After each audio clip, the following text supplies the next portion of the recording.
ใจว่าเชือกคันนี่นะเชือกกันหนังนี่มาลูดปูนแล้วแลนไม่ใช่เลยป๋อโทษเชือกข่าวหนังจนขาดบ่แพ้ดอกเลยย้อมก็รถทั้งนั้นน่ะย้อมมันทั้งเชียงเมียงนี่นะรถบ่ได้เพียงเลยอันเด้เห็นแล้วบอกเรื่องอันเสียเมืองเนาะตัวเนาะบ่ได้เมืองบ่ได้บ้านครับพอดีเสียหายลูกสิมาแข่งขันนั่นก็ว่าอีตาอันนั่นแหละอันเก่งกว่าหมู่นะอยู่ในเขตนั้นเมืองนั้นนั่นเสียมาแข่งขันกับอันเมืองคันเชียงเมียงนี่วัดมาของอันนี้แพ้เลยยอมก่อนโลดบุทันได้ว่าในใดบัดยอมก่อนดิใช่เนี่ยนั่นได้เรื่องปัญญาเชียงเมียงโมเมนต์น้อยๆได้เชียงเมียงปัญญาอันมีนกแก้วตัวนึงอยู่ในเฮือนปัญญานกเชียงแก้วนกเชียงกานี่นะเลี้ยงนกเชียงกานี่เนี่ยบาดนี่ละปัญญาเนี่ยป้าว่ากูชีเฮ็ดได้ยังสิแพ้เชียงเมียงสินั่นเชาโฮงมันบ่เชาโฮงแปลว่าเชาเพิ่นห้องว่าเชาโฮงเชาเชียเชายังเพิ่นห้องเชาโฮงตะกี้เชาโฮงปัญญาน่ะเพิ่นก็ดองกับขึ้นอันนั้นแล้วเชียงเมียงว่าซั่นโดยมันว่ากูสิขึ้นหรือกูสิลงนี่มันว่าอันปัญญาน่ะว่าว้ายมันก็กลับข้อนกเชียงกาเพิ่นว่าเล่นมันก็น้อยสิคั้นให้ตายหรือสิปล่อยว่าซั่นบัดนี้เอาซ้ำกันว่าเลยยาบัดนี้ฮะนี่มันแก้ข้าวเดียวโลดใดเห็นบ่ปัญญามันเก่งซำใดมันออกโลดนั่นมันคั้นข้อนกเชียงกาเพิ่นนั่นก็น้อยสิคั้นให้ตายหรือสิน้อยสิปล่อยว่านี่เอาซ้ำกันเพิ่นว่าเลยยาแก้กันหั่นกระบ่อนโลดฮะนี่เห็นบ่เก่งปานใดคนหัวดีเนาะตุหัวดีขนาดแล้วบ้านนี้ล่ะไปใช้เบ็ดบัดนี้ถือเบ็ดออกไปจากบ้านไปละอีน้อยน่ะมาแต่นาเมียงว่ะมึงว่ามึงตัวคนเก่งอลีรอนี่กูตัวแม่ตัวกูลงช่างนี่ตัวบ่เป็นมันว่าก็ตัวขึ้นได้อยู่มันว่าก็ตัวลงนี่ตัวบ่ได้ล่ะมันว่าเอาแล้วเว้าอีหลีบอกมึงสิตัวให้กูขึ้นบ่คือปรับลงโลเลยหน่อยลงช่างลงไปตัวน่ะแม่ตัวขึ้นบ่ได้ตัวแล้วมันว่าตัวลงแหละมันก็ย่างไปบักขามอกมากูขึ้นแม่ว่าฉันนั้นเพิ่นด่ามันบ่มันว่าอยากตายอยู่หั่นก็ตายซะมันว่าเห็นแล้วบ่เก่งฉันได้ฉันอันเรื่องปัญญามันน่ะบ่แม่นง่ายได้บ้านนี้ชุมบ้านนั้นอันนั้นบ้านคือว่าบ้านใกล้กันแล้วทาชิโนบ่สิมาแข่งขันกับบ้านกุดแขนี่นะสมมุติเนาะบ้านนี้ล่ะป้าว่าไปน่าเฮยว่าไปแข่งขันกับบ้านกุดแขนะว่าแล้วไปเลยถืออันเครื่องนี่ไปนั่นไปหาเชียงเมียงทวายเด้บ่นี่มันสิแม่นหยังแน่อยู่ในอันนี้นั่นมันชามกับเด้กับใหญ่กับพิงห้อยกับน้อยกับฐานไผนี่กับใช้ไม่ค้ำมากจืดนี่ในชามอย่างน่ะชามอย่างที่ให้เชียงเมียงทวายมันเก่งเด้ปัญญามันนี่ปัญญามันเก่งขนาดแล้วหมอหุ่นหมอทวายนั่นคือไปแล้วไปฮอดแล้วมันก็พุ่นบ่จักกันเชียงเมียงเด้ปะนี่มันนอนอยู่ในเถียงนานอนอยู่อันนี้ไปให้มันทวายตัวนี้นะกับอันตัวนึงก็ตดจักกะบังไปมันดมครับตัวเองดมช้าน่ะก็ดีช้ำได้แหละเชียงเมียงไปละบ้านนี่ละหัวฉันช้ำกับนี่เรียนกันไปนี่กับนี่กับหยังกับนี่กับหยังกับนี่กับหยังว่าฉันมอนคนนี่มอนเก่งนี่โยบ้านนี้ละทวายไปฮอดกับพิงหอยเลยบ่ออกประเด็นแป้งหัวไปพื้นที่ถึงชาวโฮงพญาลดแสงมากเลยกับใหญ่กับพิมหอยแล้วกับน้อยครับผ่านไผ่กับจะใช้นั้นมันคำมาถือไข่เบิ่งแมนเบิดเก่งขนาดเลยบ้านนี้เฮ็ดได้ก็บอกแพ้เบิ่งตุ๊ดใช้กระบังนี่ไปให้มันดุเรื่องนี้เก่งเป็นไรวะดมตุ๊ดกูแหละบ้านนี้ไปแล้วมันก็นอนอยู่ในเถียงนานอนอยู่ในเถียงนาย่ำแรกนี่แหละหามพญาหามไปแล้วคนหามข้างในได้หามมันพญาที่ไปให้เชียงเมียงมันลุมตุ๊ดไปฮอดแล้วไผนอนอยู่ในเถียงล้มมาจากล้มคือทำนี่ก่อนมันอยู่หรือมันบุญอยู่ว่าฉันนะขึ้นมาเห็นยังว่าฉันไหนนอนมันว่าเห็นยังจังนอนเช้าเมื่อมันแดดมันว่า รู้จักบ่เชียงเมียงรู้จักอยู่มันว่าเห็นหยังเนาะเห็นหยังมันว่าเดี๋ยวรู้จักนี่เนาะว่าสิเอาอันกระบังตดอีไปให้มันดมมันคือว่าพญาเก่งแท้ว่ะตดเทิงบ่ได้มันว่าโอ้ยตดได้3 เดือนแล้วตดแบบตดยามใดตดใช้คือกับตดยามตดใช้โอ้เดี๋ยวก็เรียกว่าตดแล้วเอามานี่นะบ่ว่ะแต่ได้3 เดือนแล้วว่ะมันก็เฮยบ่แล้วมันว่ะว่ามันบอกมันก็ล่มพัดล่มตีมันก็นั่นล่มมันกว่าล่มมันเฉพาะว่าคันว่าอันหมู่เจ้าอันอยากไปให้มันดมก็ดีดมมันมินเลยจังอันไว้บ่เพราะสิว่าเอาลองมึงแม่แต่เฮาตดนี่เด้ตดปูดออกนี่ข้าวน้อยน่ะมันก็เฮยโลดนี่บ่ได้มินโลดมันดอกมันก็ไขออกมาแล้วบัดไขออกมายังเป็นไอตัวโดดๆโอ๊ยยังมินอยู่ชัดมินแห้งปานใดมันนินขนาดจนสลบไปนี่ว่าซั่นมันว่าคอยนี่แหละมันว่าเชียงเมียนบาดไปหรอกนี่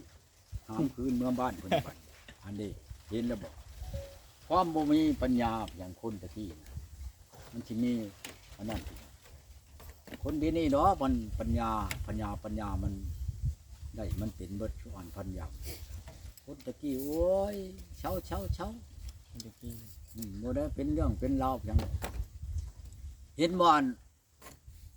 เท่าขี้ข้านนั่นดิขี้ข้านใช่ไปใช้ก็บ่ไปข้านคักข้านแน่ปัญญาเจ้าขี้ข้านปัญญาขี้ข้านโยเฮ็ดได้สิฆ่าบัดเป็นโทษเฮ็ดได้ก็บ่เฮ็ดแพ้บัดนี้เฮ็ดแพ้เฮ็ดอันนี้แล้วก็ลงไปลองน้ำคือน้ำของพุ่นแล้วมันก็ไหลไปแล้วไหลไปแล้วไปฆ่าหาดแล้วขึ้นไปอันแต่หาดขึ้นไปเราไปพ่อชวนออกกินน้อยอยู่หั่นแหละบ่มีข้าวกินข้าวอันเพิ่นเอาให้อันเพิ่นมาโพดน่ะก็เบิดแหละกินน้อยกินอันนั้นอยู่กินบ่เชิญชอบมันอันนั้นแหละบัดนี้เขาลดทุกมันไปจอบอ้อยจอบยางเขาคือผู้มือและชวนอ้อยนี่เห็นแล้วมันคืนเลยได้อันพญาอันเท้าอ้อยมาอยู่นี่มันคืนมาแล้วเดี๋ยวนี้นะมีอ้อยมีชวนอ้อยมีชวนมันเลยเห็นบ่นี่พอชี้เล่าให้พังเนี่ยมันนี่ก็มันนี่ทานมันนี่ทานอ้อยนี่ก็มาฮอดเลยเดี๋ยวนี้มาฮอดอ้อยฮอดมันเลยเดี๋ยวนี้ผู้บ่จักว่าโอ้ยอ้อยจังซี่บ่อ้อยมันก็เฮ็ดแต่ใช้มาก็ได้อยู่อันนี้มันเกิดฮอดบ้านฮอดข้าวมันแหละจังชั้นใดบ่แม่นว่าอันนั้นได้เห็นบ่ยาพอพันตะกี้ค่อยในบวชกันเป็นตัวน้อยอยู่นำยาพอพันตัวน้อยโดยจักน้อยแนวมันเด้อเราอันทางนี่มันสิไข่ตาผ่าได้เราแบบตาผ่าหนุ่มนี่เด้อเราแนมบ่โลดบ่ชำหมู่เจ้านี่บ่ทันได้เฒ่าไปได้ดอกเห็นฮู้จักโลดเห็นบ่คู่มือนี่ทางนี่บ้านใดก็มีทางเข้าเบิดคู่บ้านคู่เมืองคู่เส้นคู่ชายมันถึกแล้วเพิ่นมันว่ามาแต่ก่อนนะพุทธะท่านน้อยเพิ่นนั่นก้าวไว้นะถึกเบิดแล้วอันยิ่งงานหาผัวคือคู่มือเพิ่นว่าอยู่หัวหาเงินอยู่หัวนี่ก็วัดใดมันบ่รวยบ่ร่ำน่ะนี่รู้ได้ย้ายไปอยู่บ้านวัดใหม่รู้ได้บ่จ้าทุสุบะทุเวนอันว่านี่ท่านขวัญนั่นยักผู้ยัญชามันจะเห็นกับตาคู่มือเบิ่งเอาโลดแหละที่ได้ยิงหาผัวคือกันออกโกบ่ได้เว้าไปถามเอาฮอดผู้ชายสิว่าอย่างคือเมื่อนั้นแล้วหมู่เจ้าเห็นแล้วว่ามานี่มาอยากให้ค่อยไปขอค่อยก็แนวบ่มักค่อยก็เบิ่งไปซะก่อนนั่นแหละค่อยบ่ไปขอได้สาวแท้ตัวไปขอนะฮะสาวแซ่ไปขอนะโอ้ยผู้เช้านี่แหละผู้เช้านี่ใกล้นี่แหละบ้านตั้งเรามาบ่หรือบ่ตู้โทรให้เรามาลิ้นบ่คือไปได้มื้อนั้นนั่นอันพ่อบ้านนั่นเอาหักไม้นั่นดิหักไม้ช้ำทอดนั่นไปปะในเรือนแล้ว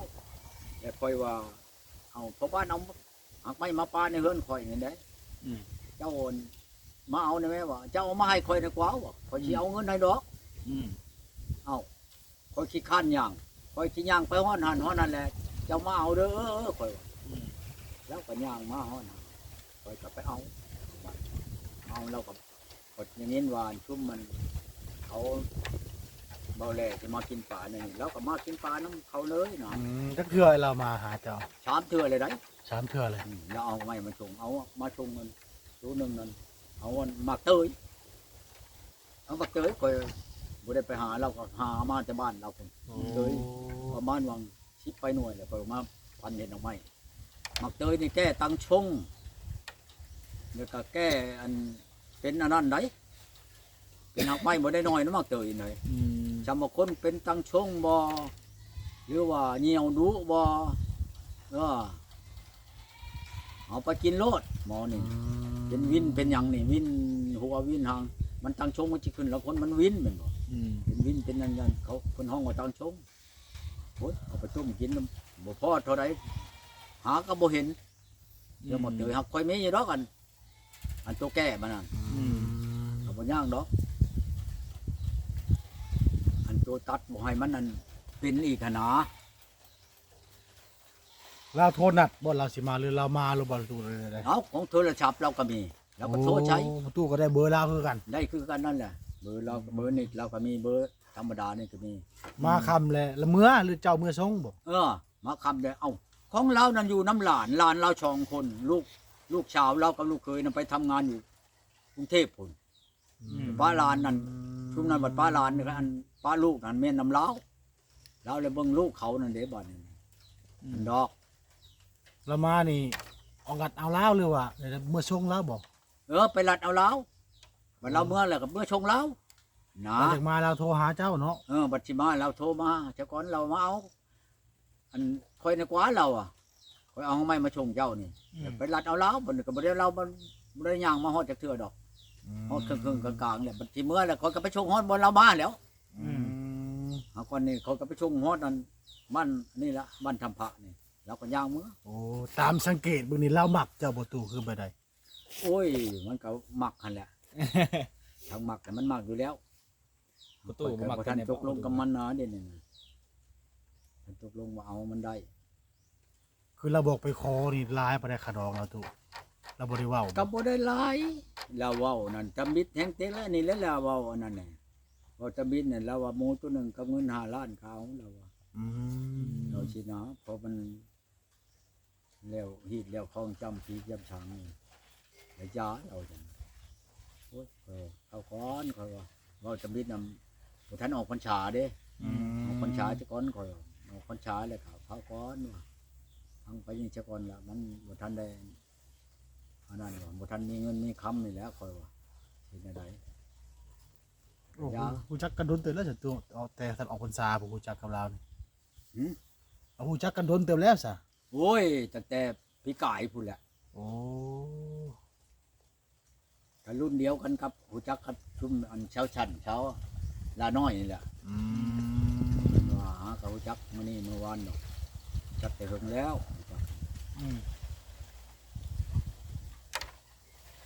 มันก็เงิน5ล้านบ่น้อยตัวหนึงแล้วว่าเนาะ อืม บัดเว้าอีกมาวันนี้ได้ขึ้นบ่หรือลงอีก ค่อยโอนพังเบิ่งบ่าวอันน้อมมันเช้าไข่นี่ค่อยสิขึ้นไปพูนใดสิขึ้นไปเมืองน้องผู้ใด อืม ค่อยไปหาผู้ชาวอันผู้อันค่อยเว้ากันแล้วนั่นแหละอันนั้นผู้ชาวลูกนึงอันน่ะอายุ18ปีอายุมันกับผู้หนึงบัดอยู่ไกลนะนั่นก็ฮักค่อยสิไปให้มันฮอดนะชายแดนเวียดนามไกลเพียงชายแดนเวียดนามนี่ ไปให้ฮอดนี่ตู้เนาะ ค่อยสิไปมันฮอดนะค่อยสิ ตู้จะเอารถยังไปนะ ฮะ ประตูจะเอารถยังไป รถจักรนี่แหละ บ่อย่าว่าเอารถใหญ่ไป ดอคอยขึ้นไปฮอดแล้วกันวันตกลงกับผู้สาวได้ครั้งนี้แหละคอยสิให้น้องไปเอารถใหญ่ขึ้นไปน้ำหลัง อืม เอาพี่น้องไปเลย เอาพี่น้องบอกผู้นั้นเอามาเด้อแหละเขามีหยังแหน่หมูมัดคอยกาให้เขาชื่อขึ้นไปรถพี่นะสบายนะขึ้นไปแล้วก็ขอรถครับขึ้นไปนั่นตะบิดนี่คอยสิขึ้นไปผู้เดียวคอยนี่ก็ไปอันนี่ละเขาเบาน้อมเบานี่ละสิไปนำบ่อเตือดนี้ไปนำไปจะไปก็ไปเพราะว่าจะนั้นเนาะไปนำข่อยเบาแรกก็ว่าโอ้ยข่อยจะไปน้ำเด้บ่ไปก็ไปบ่ยาก อืม นั่นแหละบ่หนอมบ่ไปไว้ๆเนี่ยไปบ่ได้ข่อยบ่มีเงินหลายอย่างต่ำให้มันมีชะวัง30ล้านข่อยจังสิไปบ่ อืม บ่แม่นมันน้อยได เพื่อกินผู้อยู่เนาะตัวเนาะ เอาแล้วบ่แม่นว่าไปละไปขอโลดนั่นมันก็ไข่แล้วบ่มีหยังเขาเปิดเว้ามีหมูบ่มีไก่มีหยังเห็นบอกคนไปขอทั้งมันแต่ละวันแบะทั้งนี้บ่กินหัวจักเถื่อกินแต่แบะกับหมู อืม พอเอาเมียอยู่เขตแต่ละวันนี่แต่แบะเบิดโอ้นี่อันผู้เดียวหันแล้วกินหัวผู้ที่ช่องโตแบะช่องโตหมูโตหนึ่งกินอยู่พุ่นน่ะหัวโตหนึ่งกินอยู่บ้านกักอยู่เมียนไปเอาอีพุ่นนี่วันนี้ขะดองนอนกาบ่ได้ลายไปดอกชาวลาดคำบาทหนึ่ง อืม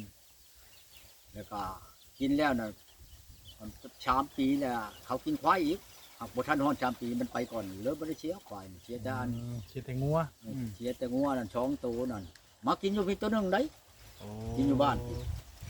กินอยู่ในนี่กินอยู่ในตัวหนึงนั่นน่ะอีหนึงนั่นอยู่อันชะมวยอันนั้นก็ดีมาฮอดแล้วบัดนี้ล่ะมากินขาแบะขาหมูกินอยู่นี่ตัวหนึงมาแล้วเจ้าโคตรว่าเจ้าโคตรนั่นกินนั่นเฮ็ดกินเองว่ะบ่แม่นเคยเฮ็ดกินบัดเมื่อเว้าเลยขอชมขะดองก็เอาคืนตัวนั้นนั่นหมูท้องโตเงิน80 ล้าน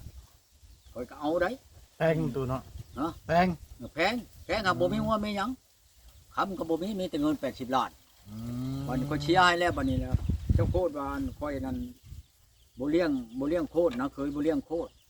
มาแล้วเจ้าโคตรให้กินเอง อืม ขาหมูนั่นนี่แหละก็เผาแล้วก็เฮ็ดกินนั่นแหละกินได้ห้าอันนี้แล้วนี่ อืม คำมาแล้วทุกเพิ่นก็เอารถหุ่นใดมาแล้วก็ไปนอนอยู่บนรถหุ่นใดหั่นแน่แล้วก็จักจะคนบ่คนมานี่วางชิปกว่าคนนี่แหละเฮ็ดคือนอนในเฮิงนี่แน่บ้านค่อยนี่ก็ชุ่มพ่อบ้านชุ่มน้องนุ่งคนนี้ก็เต็มในเฮือนนี่แหละคือมาเช่าบ้านแล้วก็เมื่อบัดนี้ข่อยก็เมื่อน้ำเมื่อพุ่นจะก่อนเมื่อกินอยู่พุ่นจะก่อนยังเอามาว่าจะเมียนจับพญาเขาเองไปแล้วเมื่อฮอดแล้วเขาเอาบ่ได้เขาข่อยไปบ้านเจ้าน่ะข่อยเฮ็ดกินเอง อืม บ่แม่นนั่นเคยเฮ็ดให้กินเลยเอาแล้วค่าบัดข่อยขอส่งมันกระดองนี่หน่อย อืม บ่ได้เบิดชำไดข่อยได้แต่75 ล้าน อืม 5 ล้านนั่นค่าพ่อบ้าน3 ล้าน ค่าเจ้าโคตร2 ล้านเป็น5 ล้านอันนั้นเขาบ่ส่งอันนั้น อืม เขาเว้านี่นะเอาแล้วบัดนี้เลิกบ่ได้เลิกยาวเขาก็ออกแต่หันแล้วก็มาบ้านกังมึงจะโอ้ยจะมาเอาอีอันหุ้นนี่มาเลยก็หมอนินแล้วพาไปหมอนินพาค่อยไปว่าไปฮอดแล้วก็น้าบ่าวมานั่นน้าบ่าวเมียค่อยนั่นเอ้าอีหุ้นแล้วมันปะผัวมามันได้ลูกหาก็ได้วางเดือนนี่เนี่ยลูกมันว่าซั่นข่อยสิให้มันเอาเจ้านี่แหละว่าซั่นมันเอาอันเล็กน้อยเนาะเอาบ่ได้ดอกหมู่ชำเดียวกันนะบักอันนำกินนั่นยามามันตีจนแขวหักเบิ่งนึง อืม เล่มหนึงออกไปกลางคืนมันนอนอยู่ให้ชำจนในหาบ้านผู้ใดอยู่ตีนภูพุ่น โอ้ ไปแล้วขี่รถจักร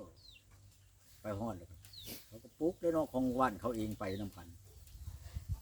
ลูกมาแล้วก็เล่ากันนั่นนี่แล้วก็บ่เอาได้แต่มีแต่มันบ่เอามันว่ะ อืม บ่มันว่ะเอาไปว่าเขาคงเราถึงเนาะเขาว่าความเราถึงใช่กันหรอกพอไปมันจังว่าเอาก็เอาแล้วมันว่ะ อืม เลยยกลงกันเอากันแล้วกันเช่ามากกับขอพ่อมันบริยุมือน่ะพ่อมันไปบุญเดือนเก้านี่แหละค่อยไปน้ำฝน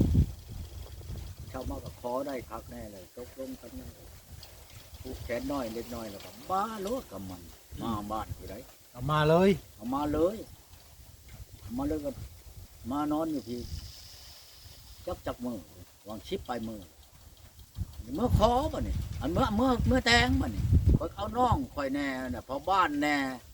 ก็หลายคนแล้วป้าแน่ไปนำกันไปกินดองอันเมียผู้นี้ได้ อืม กินดองแล้วทัวบุรีอยู่พุ่นแล้วก็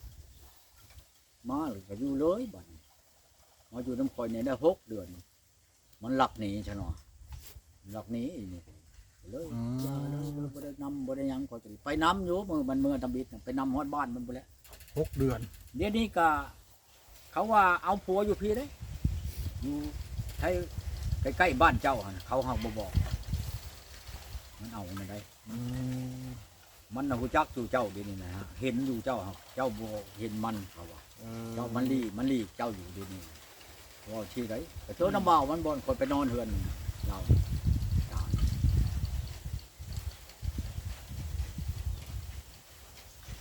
ยาวแล้วปากเลยแต่ค่อยป้าเมียมานี่จักเท่าใดคนบ่ได้คือฮอดคือมันได้จักคนไหนมันนี่ค่อยจนนำได้ไกลหันแล้วค่อยบ่ได้นำจักคน เออ นี่นั่นดอกคือกันกับนี่เห็นบ่นี่อันชื่ออันอีนายโฮมเลยนี่อันนี้เห็นบ่เบอร์โทรนี่พอชื่อได้แล้วอีนี่นะพอชื่อแล้วกูจักแล้วบ้านบ่มันอยู่กูจักเบ่แล้วกูจักฮอดบ้านฮอดเกิดมันนี่เบอร์โทรนี่ก็ยังสิไปหาเพิ่นเรื่องบ้านนี่มึงรู้แล้วบ้านนี่เขาบอกไปแล้วกูจักขับปัญญังแหละ อืม เอาว่ะเบอร์อัน612นี่ อืม วานนี่ก็โทรมาเพิ่นโทรมาเพิ่น